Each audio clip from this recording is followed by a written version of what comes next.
जो करते थे जैन धर्म के महागौरव की बात, चलो सुने हम संतों से उस महासंत की बात। आचार्य श्री के तप संयम करुणा को करके याद, साधु साध्वी संत सभी करते हैं गुणानुवाद। गुणानुवाद गुणानुवाद गुणानुवाद गुणानुवाद। शास्त्रों का अध्ययन, साधना का अभ्यास और कठोर नियमावलियों से गुजरते हुए 2004 में हमें संन्यास प्रदान करने का उनका निर्णय हमने स्वीकार किया और उनके बताए हुए इस मोक्ष मार्ग पर हम अपनी आत्मा को पवित्र और शुद्ध करने के लिए आगे बढ़ते चले गए। प्राय करके गुरुजनों ने जो भौतिक जगत में उपलब्धियां प्राप्त की है उसको तो हम बहुत जल्दी परिचित हो जाते हैं, लेकिन मुझे ऐसा लगता है कि जनमानस को यह पता होना चाहिए आखिर एक दिगंबर जैन संत होते क्या है और करते क्या है उनकी अंतरंग जीवन साधना, कैसे वह अपना जीवन संन्यास के पहले दिन से लेकर के मृत्यु की अंतिम बेला तक, श्वासों की अंतिम समय तक वो करते क्या है। आखिर ऐसा क्या है कि एक दिगंबर संत संसार का सबसे महान संत कहलाता है। ऐसा क्या है कि इस संसार में कोई भी दुख, पीड़ा, वेदना, शांति उनको स्पर्श नहीं कर पाती। इस प्रकृति के द्वारा दिए हुए अनेक प्रकार के दुख सहन करते हुए, देवताओं के द्वारा दिए हुए अनेक प्रकार की विपत्तियों को सहन करते हुए और पशु पक्षियों के द्वारा भी दिए हुए अनंत और असंख्यात दुखों को सहन करते हुए भी जो निश्चल चेतना का आनंद लेने की क्षमता अगर किसमें है तो वह दिगंबर संत में ही होती है। कौन सी ऐसी साधना है, क्या है आखिर ये दिगंबर साधना का रहस्य। प्राय करके हम लोग विहार या यात्रा में दिगंबर संतों के दर्शन कर तो लेते हैं और प्रभावित भी होते हैं, लेकिन मैं आज आपको दिगंबर जैन साधु की पूरी जीवनचर्या के बारे में थोड़ा विस्तार से कुछ विचार प्रकट करना चाहूंगा। मुख्य रूप से आदिनाथ भगवान से लेकर के भगवान महावीर तक 24 तीर्थंकर हुए और यह 24 तीर्थंकरों ने जो साधना, जो तपस्या, जो व्रत, जो नियम, जो संकल्प, जो शुभ कार्य किए और जिसके द्वारा उन 24 तीर्थंकरों ने अपनी आत्मा को पवित्र और शुद्ध करने में सफलता प्राप्त की, वही सारी कसौटियां उन्होंने आने वाली पीढ़ी में भी जो आत्मा जगत में भ्रमण कर रही है, चतुर्गति के दुखों को भोग रही है, तो जो भी चेतना शक्ति मोक्ष जाना चाहेगी उनके लिए कुछ व्रत और संकल्प की कसौटियां वो बोल के चले गए कि जो भी संसार का व्यक्ति इन कसौटियों को पूरा करने में सफलता प्राप्त करेगा वही संसार के चतुर्गति के भ्रमण से मुक्त होगा। आदिनाथ से लेकर के भगवान महावीर पर्यंत 28 प्रकार के व्रतों का उन्होंने संकल्प लेने का ज्ञान अथवा आदेश दिया कि जो भी संसारी जीव अपनी आत्मा का उद्धार और कल्याण चाहता है, सांसारिक और मोक्ष दोनों का सुख प्राप्त करना चाहता है, तो वह इन 28 प्रकार के व्रतों का बिल्कुल निश्चलता से, निसंगता से और बिल्कुल समर्पण भावना से उसको पूर्ण करेगा तो वह सिद्धत्व को प्राप्त होगा, महाप्रयाण उसका होगा। मैं उन 28 मूलगुणों का जो साधना दिगंबर जैन साधु करते हैं और वो 28 प्रकार के व्रतों में बंधे हुए होते हैं, मैं उन 28 प्रकार के व्रतों का आपको परिचय मोटे तौर पर करके देना चाहूँगा। पहला जो उनका संकल्प होता है दिगंबर जैन साधु का, वह होता है अहिंसा महाव्रत। मूल रूप से 5 महाव्रत होते हैं: अहिंसा, सत्य, अचौर्य, ब्रह्मचर्य और अपरिग्रह। इसमें दिगंबर जैन साधु के लिए अहिंसा सर्वोपरि है और अत्यंत सूक्ष्म रूप से दिगंबर जैन साधु इस अहिंसा व्रत का पालन करता है। उसमें जिनेंद्र भगवान, अरहंत परमेष्ठी, भगवान आदिनाथ से लेकर के महावीर पर्यंत उन्होंने भी साधना की और उनका आदेश है कि पृथ्वी भी एक जीव है, जल, अग्नि, वायु, वनस्पति यह जीव है और प्रत्येक दिगंबर जैन साधु पृथ्वी की रक्षा करता है। हर पल, हर समय, हर सेकंड वह सावधान रहता है कि मेरे द्वारा इस धरती पर अनावश्यक पैर न रखे जाए। दिगंबर जैन साधु जीवन भर कोशिश करता है कि मैं अनावश्यक इस धरती पर एक कदम भी ना रखूं। चलना तो है हमें जीवन पर्यंत, लेकिन ये पृथ्वी भी एक जीव है और अहिंसा की सर्वोत्कृष्ट साधना अगर कोई करता है वह दिगंबर जैन संत करते हैं। तो भगवान महावीर ने कहा कि इस पृथ्वी पर आपको सावधानी से चलना है। पृथ्वी भी एक जीव है। जल का उपयोग दिगंबर जैन साधु कभी भी कच्चे जल का उपयोग करते नहीं हैं, ना ही उस कच्चे जल में कभी अपना पैर रख करके चलते हैं। अग्नि, दिगंबर जैन साधु जीवन के आखिरी समय तक, जब तक वह संन्यास है उनका, किसी भी प्रकार से अग्नि का उपयोग करते ही नहीं है। चाहे वह लाइट हो, प्रकाश हो, हीटर हो, जो भी बिजली और अग्नि से संबंधित उपकरण होते हैं उनका कभी भी अपनी इंद्रियों को सुख देने के लिए वह उपयोग नहीं करते और अग्नि प्रज्वलन की भी प्रक्रिया में वह कभी प्रवेश नहीं करते। अपने हाथ से माचिस की तिल्ली जलाना अथवा अग्नि का किसी प्रकार से उपयोग करना वह उनके जीवन में निषेध होता है। वायु, दिगंबर जैन साधु के लिए आदेश है कि वह वायु की भी रक्षा करे। अपने शरीर को सुख देने के लिए किसी प्रकार से हवा का, कृत्रिम यंत्र सामग्री का, अन्य प्रकार की व्यवस्थाओं का उपयोग न करे, जिसके कारण अपने जीवन को सुरक्षित रखने के लिए इन वायुओं को भी मरण को प्राप्त होना ना पड़े। इसलिए पृथ्वी, जल, अग्नि, वायु और वनस्पति में दिगंबर जैन साधु का यह आदेश है कि पूरे जीवन पर्यंत दिगंबर जैन संत किसी भी प्रकार से हरी घास जहाँ भी होती, पेड़ पौधों की पत्तियाँ भी कहीं हो तो उनके ऊपर कभी भी पैर नहीं रखते, उनको हाथ से मसलते नहीं हैं। प्रत्येक वनस्पति के अंदर जीव तत्व को स्वीकार करने की आज्ञा भगवान ने दी और उसकी उन जीवों की रक्षा के लिए मुनि महाराज जीवन पर्यंत हरी घास पर अथवा वनस्पतियों पर कभी भी चलते नहीं है। इस प्रकार यह सूक्ष्म रूप से साधना अपने हृदय में दया और करुणा धारण करते हुए आचार्य गुरुवर श्री विद्यासागर महाराज जी ने इस अहिंसा व्रत का बहुत अच्छे से निर्दोषता से पालन किया और अपने अंतःकरण को दया और करुणा से भरते हुए अपने पूर्व जन्मों के सारे कर्मों को नष्ट करते हुए आज अपनी आत्मा का कल्याण करने में वह सफल हो गए। दूसरा व्रत है सत्य महाव्रत, जिसमें जिनेंद्र भगवान के द्वारा यह आदेश दिया गया, हित मित प्रिय मधुर कर्ण, धर्म को बढ़ाने वाले, पाप विनाश करने वाले वचन ही मुनि महाराज बोले। क्रोध, मान, माया, लोभ, अहंकार, तृष्णा, घमंड, घृणा, नफरत, द्वेष से भरे हुए वचन अपने मुख से कदापि न निकाले। तो जब से संन्यास होता है, संन्यास से लेकर के जब तक उनके शरीर में प्राण होते तब तक उनकी वाणी निरंतर निर्मल शुद्ध, जिस प्रकार सामने वाले आत्मा को सुख और शांति, समृद्धि का आनंद की प्राप्ति हो, इसी प्रकार दिगंबर जैन साधु सत्य महाव्रत, सत्य वचन बोलते हुए जीवन का निर्वाह करते रहते हैं। तीसरा व्रत होता है अचौर्य व्रत। संन्यास लेने से लेकर के समाधि पर्यंत वह दिगंबर जैन साधु झरने का पानी और मिट्टी, ये दो चीजों को छोड़ करके बाकी संसार की किसी भी वस्तु को बिना अनुमति के स्पर्श भी नहीं कर सकता, ना ही उसको ग्रहण कर सकता है, ना ही उसको अपने पास रख सकता है। तो इसलिए चोरी का त्याग जो जिनेंद्र भगवान के द्वारा आदेश है, इस पूरे ब्रह्मांड में अगर महाव्रत के रूप में कोई चोरी का त्याग का संकल्प है वह दिगंबर जैन संतों के पास होता है। चौथा व्रत होता है ब्रह्मचर्य का। पढ़ाई करके हमारे जो आचार्य परमेष्ठी है विद्यासागर महाराज, इनके जितने भी शिष्य हैं, लगभग 99.99% उनके जितने भी शिष्य है वह सब अखंड बाल ब्रह्मचर्य ही है।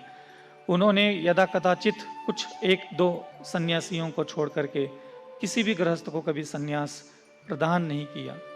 तो ब्रह्मचर्य की कठोर साधना करने का जिनमें साहस होता है वही व्यक्ति दिगंबर जैन संत बनने की क्षमता को प्राप्त करता है और अपनी आत्मा को निर्मलता के मार्ग पर आगे बढ़ाता है। अपरिग्रह व्रत।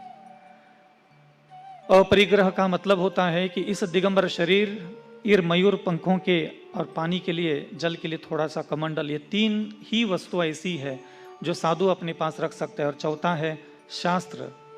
इन चार चीजों को ही वह अपने जीवन में अपने साथ रखता है। इस पूरे ब्रह्मांड में सुई की नोक के बराबर भी ना धन, ना दौलत, ना संपदा, ना मठ, ना आश्रम, ना कमरा, जमीन जायदाद, प्रॉपर्टी, धन, वैभव, समृद्धि कुछ भी हो, दिगंबर जैन साधु कभी भी अपने पास नहीं रखते। निश्चल जिस प्रकार पक्षी आसमान में विहार करता है, आज इस पेड़ पर तो कल उस पेड़ पर, आज इस नगर में तो कल उस नगर में, ना कोई घर है, ना परिवार है, ना माता है, ना पिता है, ना बंधु है, ना स्नेही, ना परिजन, ना कोई परिचित है, ना भाषा का बंधन है। भगवान राम की कृपा से, उनके आध्यात्म की शक्ति से सिंचित यह भारत भूमि हम संतों के एक जगह से दूसरी जगह जाने के लिए पर्याप्त अनुकूल है। और दिगंबर जैन संत निश्चल मन से एक नगर से दूसरे नगर, एक प्रदेश से दूसरे प्रदेश, पूरे भारत भ्रमण पर जीवन पर्यंत अपनी यात्रा करता है, लेकिन किसी भी प्रकार से सिर्फ अपने दिगंबर शरीर, मयूर पंख और जल के लिए जो कमंडल और एक शास्त्र, इन 4 वस्तुओं के अलावा वो अपने जीवन में कोई भी वस्तु को कभी स्वीकार नहीं करते। इस प्रकार यह अपरिग्रह व्रत का भी वह पालन करते रहते हैं। ये 5 महाव्रतों के बाद 5 समिति का भी मुनि महाराज पालन करते हैं। समिति का मतलब होता है सावधानता। जिनेंद्र भगवान के द्वारा जो यह आदेश दिया गया है कि आपको 5 जगह सावधान रहना है, तो पहली उन्होंने साधना बताई इरिया समिति। तो जिनेंद्र भगवान का यह आदेश है दिगंबर संतों के लिए कि वह दिन के उजाले में ही चले। सूर्योदय से लेकर के सूर्यास्त पर्यंत ही दिगंबर संत इस धरती पर अपना विचरण करते हैं। अनावश्यक कभी भी धरती पर विचरण करते नहीं है। प्रभु वंदना, देव वंदना, तीर्थ वंदना, गुरु वंदना, स्वाध्याय और आहारचर्या, एक नगर से दूसरे नगर गमन करना है तो ही इस धरती पर चलने के लिए कहा है। चलते समय भी भगवान ने कहा कि आप 4 हाथ आगे देख करके चलेंगे। ऐसा नहीं है कि आप अपनी गर्दन को इधर उधर देखते हुए संसार के अन्य वस्तु पदार्थ और इस मनोहारी वस्तु पदार्थों को देखते हुए गमन करें, तो नहीं, आपकी आंखें 4 हाथ आगे होना चाहिए ताकि आप जहां पैर रखने वाले हो उन पैर रखने की जगह कोई भी जीव जंतु आपके पैरों के नीचे नहीं आना चाहिए। इसलिए कभी भी रात्रि काल से लेकर के सूर्योदय के पहले तक मुनि महाराज इस धरातल पर पैर अथवा अपना आवागमन बिल्कुल भी नहीं करते। इस प्रकार यह इरिया समिति कहलाती है।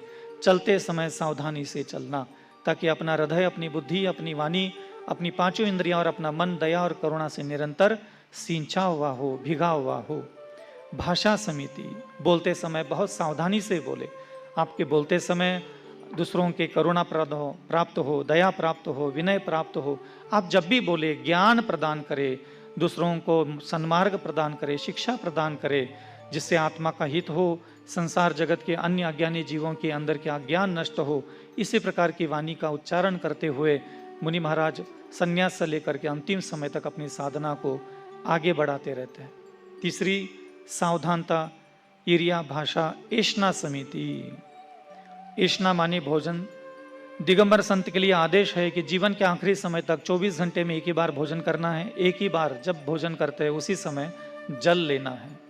24 घंटे में प्राय करके भारत की इस धरातल पर जो हमारे जितने भी मुनि महाराज हैं वो 9:30 से लेकर के 10:30 11 के बीच में अपनी भिक्षा को प्राप्त करने के लिए एक श्रावकों के घर तक पहुंचते हैं और वहां खड़े होकर के बिना किसी बर्तनों के खड़े होकर के अपनी ही हाथों को अंजुलि बना करके उन अंजुलि पर गृहस्थ जो शुद्ध भोजन देता है उस शुद्ध भोजन को इस हथेली पर लेकर के वह आधा पेट भोजन, आधा जल और आधा पेट भोजन खाली रखते हुए 25% ऐसे समांतर रूप से वह जीवन यात्रा इंद्रियों पर विजय प्राप्त करने के लिए भोजन को भी नीरस, ना नमक, ना मीठा, ना तीखा, ना चरपरा, किसी प्रकार के कोई स्वाद रहित जो भोजन होता है, शुद्ध शाकाहारी अग्नि से प्रासूक वह भोजन ग्रहण करता है। किसी प्रकार की अथवा औषधि का उपयोग भी करना है कभी, तो ऐसा नहीं कि अस्वस्थ होने के बाद कोई एलोपैथी का उपचार किया जाए। जिस समय भोजन ग्रहण कर रहे होते हैं, जिस समय जल का सेवन कर रहे होते हैं, उसी समय आपको थोड़ा बहुत अगर गुरु आज्ञा देते हैं तो आयुर्वेदिक उपचार के रूप में थोड़ा सा औषधि का सेवन करते हैं। तो समय सागर महाराज जी ने मुझे कहा, अरे साधना करने के लिए थोड़ी ना मना किया है, ऊपर जाने के लिए मना किया है। तो मुझे थोड़ा सा राहत मिली कि बात तो बिल्कुल सही है कि ऊपर जाने के लिए मना किया है, साधना करने के लिए थोड़ी मना किया है। तो मुझे थोड़ा राहत मिल गई। तो मैंने संकल्प लिया कि जहां गुरु जी जिस कक्ष में बैठे थे, जिस मंदिर में, मैं उसी मंदिर के आंगन में जो तपा हुआ पत्थर था, मैं उसी पे जाकर के ध्यान के लिए बैठ गया। तो गुरुदेव 1-1:15 बजे उनका ध्यान खत्म होता है। जैसे वो मंदिर से बाहर आए और मुझे देख करके मुस्कुराते हुए आगे निकल गए। तो उनको लगा कि देखो, इसको आज ऊपर जाने के लिए मना किया तो ये मेरे आंगन में आकर के धूप में बैठ गया। 2-4 मिनट के बाद क्या हुआ कि वहां से कुछ लोग पीछे से दर्शन करने के लिए दर्शनार्थी उनके कक्ष में पहुंचे और फिर वापस आ गए। फिर कुछ लोग गए, 10-20 लोग, फिर वापस आ गए। फिर 10-20-50 लोग एक साथ अंदर गए। ऐसे 10 मिनट के अंदर में 3 ग्रुप अंदर गए, तीनों ग्रुप बाहर आ गए। और मुझे ऐसा लगा कि कुछ तो गड़बड़ है, आज कुछ तो हुआ है जिसके कारण इतने लोग चिंतित भी है और घबराहट में सब लोग अंदर जा रहे हैं। तो मैं उठा वहां से 10-15 मिनट के बाद, और कौतूहलवशात ऐसा तो नहीं कि आचार्य श्री को कुछ हो गया हो, अस्वस्थ आ गई हो। तो मैं वहां बैठा तो एक व्यक्ति आचार्य महाराज को कुछ बातें बोल रहे थे, और वो ये बातें बोल रहे थे, घटना ये घटित हुई थी कि मैं पहाड़ पर जिस पत्थर पर रोज बैठता था वो पाषाण था, जहां 1500 साल तक आदिनाथ भगवान विराजमान थे। वहां से उस आदिनाथ भगवान जी की वो प्रतिमा 1500 साल तक जो रखी गई थी वो नए मंदिर में स्थापित की गई थी, और वो वेदी जो भगवान जी की पुरानी थी वो खाली थी। और मैं उसी वेदी पर जाकर के रोज 12 से लेकर के 5-6 बजे तक साधना करता था। उस दिन क्या हुआ था, ठीक 12:15 साढ़े 12 बजे के लगभग जो वेदी थी, जिस वेदी पर मैं ध्यान के लिए बैठा था, उस वेदी के पीछे एक 14 टन का पत्थर रखा हुआ था, और वहां एक बहुत बड़ी क्रेन थी जिस क्रेन से उठा करके वह पत्थर मूल गर्भालय में रखना था। और 40 फुट के लगभग वो पत्थर ऊपर उठा लिया गया, और उसको मंदिर की तरफ ले जाने के लिए जब चलने लगी वह क्रेन, तो ठीक उस वेदी के 2 फुट पीछे वो 40 फुट ऊंचाई से 14 टन का पत्थर नीचे गिर गया और वो वहां चकनाचूर हो गया। तब मुझे पता चला कि आचार्य महाराज ने आज मुझे ऊपर जाने के लिए मना क्यों किया था। तो ऐसे गुरुजी ने, जिन्होंने मुझे संन्यास दिया, ज्ञान दिया, भक्ति दी, जिन्होंने मुझे अहिंसा, दया, करुणा, सरलता, मृदुता, मधुरता, न जाने कितने गुणों के संस्कार उन्होंने मुझे दिए, मेरी इंद्रियों को शुद्ध करने का मुझे अवसर दिया, मेरे मन को प्रभु भक्ति में लीन करने का मुझे अवसर दिया। ऐसे गुरु महाराज ने मुझे संन्यास देकर के तो उपकृत किया ही था, मुझे अनेक प्रकार के गुणों से समृद्ध बनने का, मोक्ष प्राप्त करने का एक अवसर भी दिया था।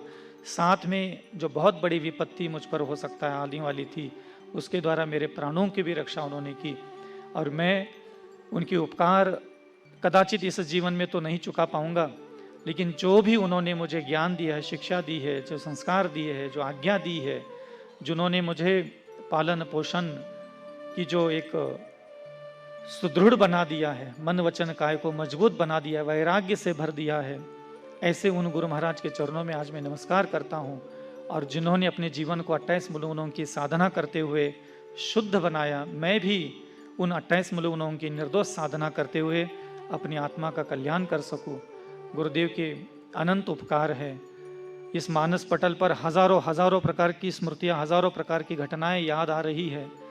समय का अभाव है, आप सभी लोग यहाँ उपस्थित हैं, और हमारी यही भावना है कि भारत के सबसे महान संत आचार्य विद्यासागर महाराज और उनके जो भी उपदेश है, उन उपदेशों से प्रेरित हमारा जीवन हो।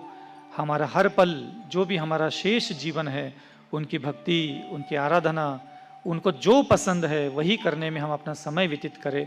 अहिंसा परमो धर्म की। आचार्य गुरु श्री विद्यासागर जी मुनि महाराज की। जो करते थे जैन धर्म के महागौरव की बात, चलो सुने हम संतों से उस महासंत की बात। आचार्य श्री के तप संयम करुणा को करके यार, साधु साध्वी संत सभी करते हैं गुणानुवाद। गुणानुवाद, गुणानुवाद, गुणानुवाद, गुणानुवाद।